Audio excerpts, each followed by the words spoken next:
Anyway, first I would like to ask a question. Is it the object or is it the image of object that is the most important in its reception? In contemporary craft today, it's hard to say which is taking precedence. The slide behind me confronts this exact question. Where some of you may know the original image of this work, Shadows of Manhattan, we may notice the image is actually more widely recognized than the object.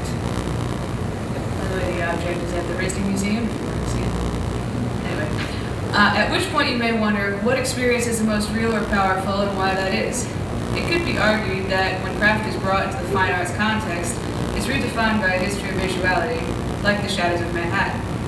And if you're not familiar with the actual piece, it's shown right there. But craft, unlike the fine arts, is not defined by visual aesthetic as much as tactile experience, social experience, and the manipulation of material. Craft, from the Saxon word for power and strength, represents a set of ideas and beliefs that actually are not equivalent to a history of visuality. Historically, craft was considered a general term for many arts, and craft was defined as a calling requiring special skill and knowledge, but did not necessarily designate a particular medium. Until the late Hellenistic and Roman era, the arts were then divided by liberal or servile. The liberal arts were considered intellectual and appropriate to the high-born and educated. The servile or vulgar arts involved physical labor and payment for services. So, for instance, music study was a liberal art, but actually playing the instrument was a vulgar art. And Leonardo deemed that painting was an intellectual pursuit, whereas sculpture was a hand labor, and so on and so forth. This began to designate specific materials and labor within the hierarchy of art. And as you may have guessed, craft has never been able to escape being a servile or vulgar art, given it's dependent on handwork and association with utility. Recently, craft has been pushing against the traditional values that have been markers of its history. Because my background is in jewelry and metalsmithing, that will be a main focus of this talk. That isn't to say that other craft examples don't exist. So far we've discussed how image has changed our perception of object and how craft as object is traditionally defined. And since we began this discussion with how a photograph has changed our experience with the Shadows of Manhattan, I would like to continue with the ways in which photography has played a role in the craft dialogue, contributing to the disappearance of the physical object. Photography has been employed as both a transformative method of creating craft and for the documentation of performance in ephemera. The importance of process, much like its focus in the art world, has become a demanded piece of the conceptual artifacts. And this can be demonstrated by photographic documentation as an additional facet of a piece, or by using the photograph as the piece itself. Oftentimes, a photograph will stand in place of a work and hold more importance than the physical thing. This is especially prominent when the thing itself no longer exists because of the ephemeral or performative qualities. The concept of display for this reason becomes as important, and sometimes more important, than the thing itself being displayed. The preference for visual experience within an artistic domain has been a long-discussed phenomenon throughout museology, but this preference has actually changed the physical fields of craft. The experience of craft has shifted from an object-based understanding to a subject-based visuality, and documents of visuality trump the objecthood of the craft itself. These performance-based and process-driven craft practices can be traced to post-World War II, when many former military pursued academic studio training. Many of the programs were heavily influenced by Bauhaus philosophies which unified art, craft, and technology. Professors and students of the Bauhaus immigrated to the United States and integrated their training throughout United States academia. Many new forms of art practice that emerged in the post-war era were characterized by an emphasis on performance, materiality, and process, leading to a broader definition of the field. These practices produced craft that often represented the dematerialized object and a freedom from strict utility. Originally, performative practices activated a participation and engagement with the audience. To quote Valerie Casso, quote, "Extensions into performance and performativity fed into the autonomy of craft and also left an indelible imprint on the potential of contemporary expression, not only to create theater, but also to tear down the fourth wall, which regulated the viewer to a passive role." The performativity that craft's process allows for and its integration into Bauhaus ideologies creates a different kind of relationship between maker and audience. Bearing in mind the benefits of participatory performance in craft, the performative aspects can also prove to be a negation of object. The reciprocity between craftsman and audience can cause the finished object to be less important than the performance. As Glenn Adamson addresses in his book Perpetual Motion, when one does encounter craft in this digital age, It is usually the process and not the product that counts. The process is the product. The most valued objects that come out of craft-based performances are often photographs of the event or of the ephemeral object created in the spirit of performativity. The craft object's importance transfers to the object of the photograph, thus abandoning its ties to tactility. Objects are exchanged for visual productions, which are then perceived for their documentation abilities or for their visual aesthetic. The change in the craft field when represented by the photograph exists in the way it's experienced. Beginning with documentary photographs of performances, photographs have persisted as an acceptable substitute for craft. As jewelry has pushed against traditional craft expectations of object longevity, technique, and placement on the body, photography has played a major role in the redefinition of the field. Heisbacher's embrace is a laminated photograph that's life-size. The photograph is the jewelry's medium and acts like a necklace, but the photograph of it being worn is equally as important. The neck piece is a photograph depicting a cropped body from an aerial view of the top of a man's head, shoulders, and arms. The photograph is in black and white, making it distinct from the body that it's worn on. The aerial perspective is one made famous by the presence of cameras, and the decision to use this speaks to the history of photography. The anonymity of the man in the photograph helps to feature the wearer of the work as the subject, and the title of the work, Embrace, fulfills itself when worn. On the body, the necklace becomes an embrace in two different ways.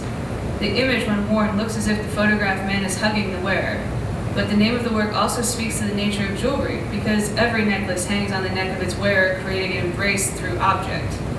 The work is placed between the two media, jewelry and photography, as object and way of viewing. The work bridges jewelry, the body, and the image successfully, which paved the way for others to create similar works between these genres later. The jewelry still has a place in the world as physical object. It fits the body, and the wearer can choose to perform in order to fit the body to it. Bacher uses photographs in the service of his artistic concepts. One technique that Bacher used and continues to use is photography within the work itself and an exterior photograph to show its completion, reaching its peak within his portfolios in the 1980s. The neck piece Embrace, for example, is made from a photograph but does not make sense as jewelry until completed with the exterior photograph of it on the model. Even the review by Marjorie Simon of Heisbacher's retrospective book describes the photographic process as, beginning in the 1980s, Bacher used the format of photographic and appropriated images. Bacher places the human body inside the jewelry, as in his Embrace necklace, in which a life-size laminated photograph figure surrounds the neck of a live model. Simon points to the exterior photograph as being the piece. The exterior photograph is important because the jewelry and the body ultimately share a medium in the final image, and most importantly, both are needed to create a piece.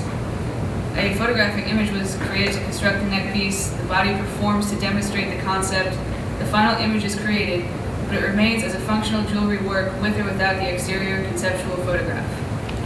Bacher's jewelry works question the materiality of jewelry as much as the nature of jewelry itself.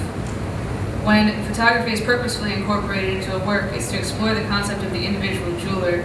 Many times, it acts as a critique of the nature of jewelry that suggests haptic engagement is crucial to its success.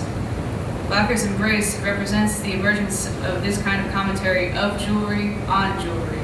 It not only looks at jewelry's contemporary tendency to abandon permanence, but also to use photography as a way to activate narrative and extend upon concept. Unlike other jewelers who have used photography for socio-political purposes, like Art Smith, or for an emphasis on genre, like Margaret Zapata, Bacher's photographs are taken to underscore the need for physical engagement with object. Paradoxically, by photographing the work to show the needed engagement with the body, it removes the viewer one step further from the actual work. While the exterior representative photograph is meant to be neutral, it's actually changed the method of experience. Some makers, like Caroline Gore, actually use the photograph as a source for the object. In this image, you can see she's taken a picture and used that to create the brooch. Similarly, in this image, she's also taken a source image to use for the creation of object. She's not using the body as a source, but rather a photograph. Many jewelers have used photography as if it's a neutral documentary process. In opposition to this, Caroline Gore's work is indicative of the way that photography is treated in its own right, and how its view of the world can change other fields upon its introduction. Gore's humorous portrayal of photographic mishaps alludes to a critique of the field. Some argue that photographic mishaps are what make photographs not strictly representative, but special. Gore's work, Shadow Pants, allows the viewer to find the humor in this photographic misrepresentation. When the misrepresentation is pulled into the real world and made into a real object, it becomes humorous. It allows the viewer to recognize that the camera changes in experience and varies from our own ocular experiences. Specifically, Shadow Pants in photographic form was only made possible because of the way a camera processes light and points to what it lacks in comparison to human eyesight. It gives dimension to the photographic view and comments on the effect on the jewelry field. Caroline Gore's Shadow Pants is a work that was sourced from a photograph, and the majority of the brooch is made from sterling and cotton. There are multiple white cotton pieces with black tops layered on top of one another, and the pinback extends the entire length of the work, meaning that the pants can't change their pattern. The series of layered objects is meant to reference the photographic image. It's meant to be worn on the body, but the body is not its main inspiration. The photographic source image is that of a man in Italy that, with the reflections of light through the room into the camera lens, creates an image of a thing that was transient. The human eye did not see glowing white pants, but the camera perceived the light in this way, creating an image from temporary circumstances. Gore's site-specific works are dependent on the photograph to complete the understanding of the work. The work itself, while interesting on its own, creates a narrative by the understanding of the photograph. Photography itself can become the referent for jewelry instead of the body being the main referent. Caroline Gore's Shadow Pants is sourced from an image that could not exist without the photograph. Unlike Bakker, Gore's work does not need the body in order to complete the work. It needs the photograph, and this mutual dependency for generating interest still ultimately needs to value the photograph before the work itself. Without the source photographs, these forms of jewelry would not be entirely understood. Also, Gore points to the way light is translated through the camera lens versus the human eye. This light perception of her Shadow Pants photograph is represented as a real thing that has been brought into the physical world. While light is non-physical, the photograph makes it physical, and Gore's translation of the light image has the viewer question the validity of photographic perception and the way in which sight is understood. But as the object pushes further against craft boundaries, the object has become in many ways incidental to the work. Some makers look at objects as a way to create temporary marks on the body, or temporary marks on clothing. And it's the temporary markings that are the jewelry and not the object. Some jewelers look to ephemeral arrangement of objects as jewelry. The authorship of these arrangements as jewelry are captured by the photograph. But it's becoming more acceptable to not incorporate objects at all. What remains is the photograph as documentation and eventually as the work itself. The ways in which our bodies respond to objects is generally a focus of the work, and like this piece, the photograph is the only way to capture the moment. In many ways, though, this is more performative than it is craft. The belief that craft is a calling requiring special skill and technique, one that is dependent on an intimate knowledge of material, is not present in many of these kinds of works. The works that do approach craftsmanship in terms of materiality, like Kim's piece, Lace Trace, look at the jewelry as ephemeral and the object to only be necessary for its execution. So the object is created in a very craft-oriented way, but the jewelry is a non-object. While performance artists of the 60s and 70s were not often concerned with documentation, jewelers creating ephemeral wares have always been quite particular about it. Jewelers compose their documentary photographs and videos in a way where once the piece is gone, the documentation stands in its place on purpose as the piece. The documentation is represented and displayed instead of the work itself. When the material of these crafts become abandoned, the materiality of the photograph begins to replace it. In John Berger's Ways of Seeing, he says, images were first made to conjure up the appearances of something that was absent. Gradually, it became evident that an image could outlast what it represented. But although the image lasts, it freezes the object within a moment in time, and its ability to be re-experienced is lost. In the 90s and 2000s, many jewelers tried to strip the materiality of their objects through the medium of photography, even if the works were not entirely ephemeral. Photography would, in theory, remove all associations to craft and leave the viewer with a two-dimensional image. This would liberate the jeweler from associations of making, material, and the body, and ultimately, the vulgar arts. Lauren Coleman's body of work is often discussed as an extreme example of the way in which the photograph has become the jewelry. Her work begins a dialogue about the purpose of jewelry's physicality, but in my opinion also ignores the merits of photography as an object itself. Lauren Coleman's tongue gilding from her hardware series is a digital print laminated on acrylic. The photograph is 23 inches by 35 and hangs larger than life on the wall. It was never a physical object except as a photograph. It's shown in galleries and museums as a photograph and only lists the laminated print under materials, and yet it is still considered jewelry. It was not performed, but photographed in her private studio and witnessed by no other person. The photograph is the work that remains and was the intended medium for viewing it.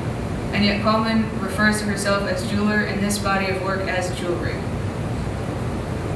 When discussing the disappearance of object, it makes me wonder if the jewelry field is in the midst of an iconoclasm. It's hard to claim what the exact motivations of each maker would be in creating photographs or ephemera in place of an object, but if an iconoclasm is the destruction of an artifact that holds a belief, wouldn't the replacement of craft be a kind of iconoclasm? By taking craft and making a representation and not a tactile experience, does that destroy the series of ideas that define it? Does it remove craft from the vulgar arts? Or rather, does the disappearance of object reinforce the necessity of craft? Does it make us aware of how we need the experience of the tactile object? While I have no definitive answers to these questions, I ask you to consider them as craft continues to push through the contemporary into the hands of future makers. As the object disappears, it may actually make us more aware of why we crave the tactile experience and our desires for physical engagement with objects. Just like Barthes desired so strongly to reach through the photograph of his mother to touch the thing represented, we must also be aware that we have the power to persist in craft without sacrificing the desire to experience it. Thanks for having me.